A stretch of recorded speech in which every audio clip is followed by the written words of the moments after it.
Nusantara adalah sebuah istilah yang berasal dari perkataan dalam bahasa Jawa kuno, yaitu Nusa yang berarti pulau dan Antara yang berarti luar. Di Indonesia, istilah Nusantara secara spesifik merujuk kepada Indonesia atau Kepulauan Indonesia. Kata ini tercatat pertama kali dalam kitab Nagara Kertagama untuk menggambarkan konsep kenegaraan yang dianut Majapahit, yang kawasannya mencakup sebagian besar Asia Tenggara, terutama pada wilayah kepulauan. Konsep mengenai Nusantara sebagai sebuah daerah yang dipersatukan pada awalnya bukan berasal dari Gajah Mada, melainkan oleh Raja Kertanegara dari Kerajaan Singosari. Dalam prasasti Mula Malurung yang diterbitkan oleh Kertanegara pada tahun 1255 atas perintah ayahnya Wisnu Wardana, yang berkuasa pada tahun 1248 sampai 1268 selaku Raja Singosari. Selain itu, pada 1275, istilah Cakravala Mandala Dvipantara digunakan oleh Kertanegara untuk menggambarkan aspirasi mengenai kepulauan Asia Tenggara yang bersatu di bawah kekuasaan Singosari dan ditandai sebagai permulaan atas usahanya dalam mewujudkan aspirasi tersebut. Dvipantara merupakan sebuah kata dalam bahasa Sangsekerta yang berarti pulau-pulau yang berada di tengah-tengah. Sebagai sinonim terhadap kata Nusantara karena baik Dvipa maupun Nusa sama-sama berarti pulau. Kertanegara membuat visi tentang penyatuan pemerintahan dan kerajaan maritim di Asia Tenggara sebagai pertahanan dalam menghadapi kebangkitan dari ekspansionis dinasti Yuan dari Cina atau Tiongkok yang dipimpin oleh orang Mongol atau Kekaisaran Mongol di bawah Kaisar Kubilai Khan. Pada tahun 1900-an, istilah ini dihidupkan kembali oleh Ki Hajar Dewantara sebagai salah satu nama alternatif untuk negara merdeka selain Hindia Belanda. Sekalipun nama Indonesia atau Kepulauan Hindia disetujui untuk digunakan sebagai nama resmi Negara Kesatuan Republik Indonesia, kata Nusantara tetap diabadikan sebagai sinonim untuk Kepulauan Indonesia. Penggunaan istilah ini pada zaman kuno dipakai untuk menggambarkan kesatuan geografi antropologi kepulauan yang terletak di antara benua Asia dan Australia, termasuk semenanjung Malaysia. Dalam arti yang lebih luas, Nusantara dalam bahasa modern meliputi Indonesia, Malaysia, Singapura, Thailand Selatan, Kepulauan Andaman dan Nicobar, Brunei, Filipina, Timur Timur, Papua Nugini, Solomon Utara, dan Kepulauan Selat Torres, serta mungkin pulau-pulau kecil di Samudra Hindia seperti Pulau Natal, Kepulauan Cocos Keeling, dan Pulau Pasir.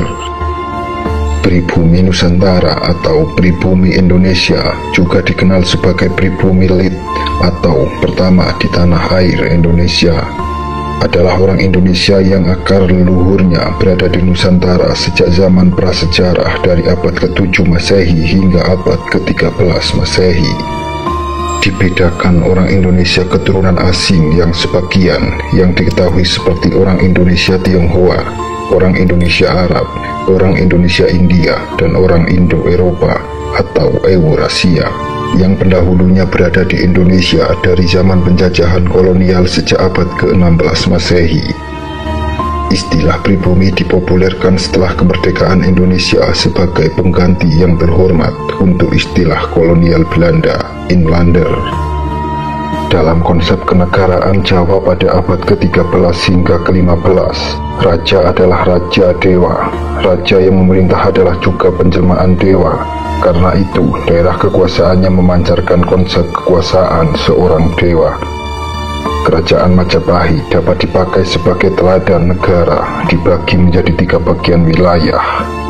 Pertama, Negara Agung merupakan daerah sekeliling ibu kota kerajaan tempat raja memerintah. kedua, mancanegara, adalah daerah-daerah di Pulau Jawa dan sekitar yang budayanya masih mirip dengan negara agung, tapi sudah berada di daerah perbatasan. Dilihat dari sudut pandang ini, Madura dan Bali adalah daerah mancanegara. Lampung dan juga Palembang juga dianggap daerah mancanegara. Yang ketiga adalah Nusantara, yang berarti pulau lain di luar Jawa. Daerah di luar pengaruh budaya Jawa tetapi masih diklaim sebagai daerah taklukan. Para penguasanya harus membayar upeti. Pada tahun 1336 Masehi, Gajah Mada menyatakan dalam Sumpah Palapa, Sira Gajah Mada pepatih Amengkubumi, Tan Ayun Amukti Palapa. Sira Gajah Mada lamun huwus kalah Nusantara ingsun Amukti Palapa. Lamun kalah ring Gurun, ring Seram, Tanjung Pura, ring Haru, ring Pahang, Dompo, ring Bali, Sunda, Palembang, Tumasi, samana ingsun Amukti Palapa. Yang jika diterjemahkan dalam bahasa Indonesia adalah aku Gajah Mada, Patih Amengkubumi tidak ingin melepaskan puasa. Aku Gajah Mada jika telah mengalahkan pulau-pulau lain, saya baru akan melepaskan puasa. Jika mengalahkan Gurun, Seram, Tanjung Pura, Haru, Pahang, Dompo, Bali, Sunda, Palembang, Tumasi, demikianlah saya baru akan melepaskan puasa. Kitab Negara Kertagama mencantumkan wilayah-wilayah Nusantara yang pada masa sekarang dapat dikatakan mencangkup sebagian besar wilayah modern Indonesia, yaitu Sumatera, Kalimantan, Nusa Tenggara, sebagian Sulawesi, dan pulau-pulau di sekitarnya, sebagian Kepulauan Maluku dan Papua Barat, ditambah wilayah Malaysia, Singapura, Brunei, dan sebagian kecil Filipina, bagian selatan. Secara morfologi, kata ini adalah kata majemuk yang diambil dari bahasa Jawa kuno, Nusa yang berarti pulau dan Antara yang berarti lain atau seberang. Kata Nusantara tidak hanya digunakan oleh orang Jawa dan tidak hilang setelah runtuhnya Majapahit. Kata ini dapat ditemui di sejarah Melayu, sebuah sastra Melayu klasik yang ditulis paling awal pada tahun 1612. Tetapi kata ini tetap dikenal hingga manuskrip tahun 1808.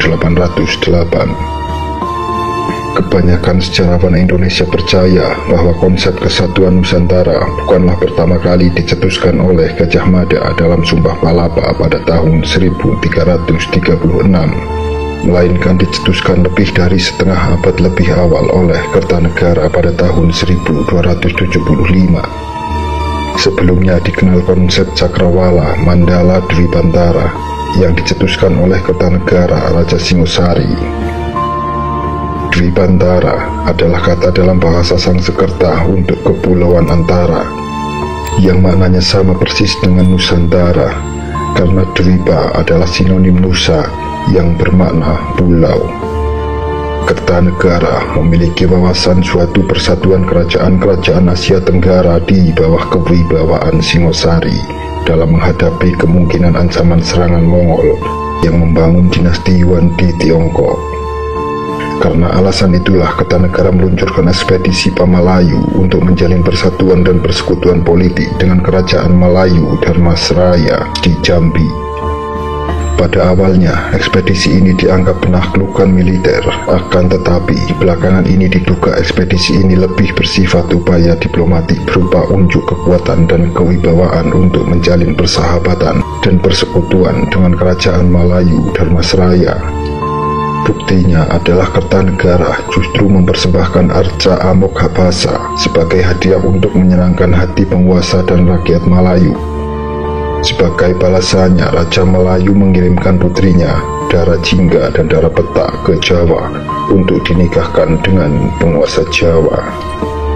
Pada tahun 1920-an, Ki Hajar Dewantara mengusulkan penggunaan kembali istilah Nusantara untuk menyebut wilayah Hindia Belanda.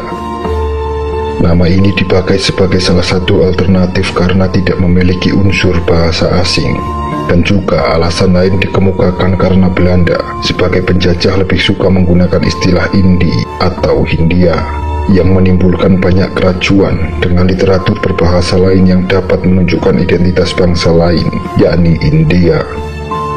Istilah ini juga memiliki beberapa alternatif lainnya seperti Indonesia atau Indonesia dan Insulinde, berarti Kepulauan Hindia. Ketika akhirnya Indonesia ditetapkan sebagai nama kebangsaan bagi negara independen pelanjut Hindia Belanda pada Kongres Sumpah Pemuda II pada tahun 1928,